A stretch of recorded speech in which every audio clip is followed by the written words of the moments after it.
Hello everyone and welcome back to our new video. So you probably were using Wix.com in 2026, but you just messed up, your website isn't working properly anymore, and you want to restore your website fast. So in today's small tutorial, I'm really gonna show you on how to actually do so, fast and easy as usual. Let's get started. Well, first thing first, open your device, make sure you are fully connected to the internet, go and look for Wix.com. As for now, tap on Wix.com, go and log in using your email address and password.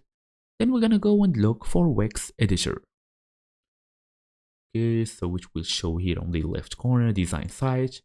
You can also tap it will take you directly to a new tab where you can open Wix Website Editor.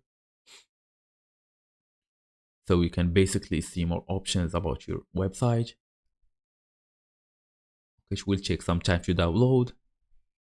We can also access this by settings if you want to. We have this preview button also, tools and every other detail. We have this settings menu, business info, site password, marketing, and every other detail. We have this site here, save, preview, publish, site history, as you see here. By tapping on site history, you can basically choose a saved version and tap on restore. You can also publish to make the restored version live by tapping on the publish button here. It's this easy. You can also save from here, preview from here also, and that's it. Thank you all for watching, and I will see you in the next video.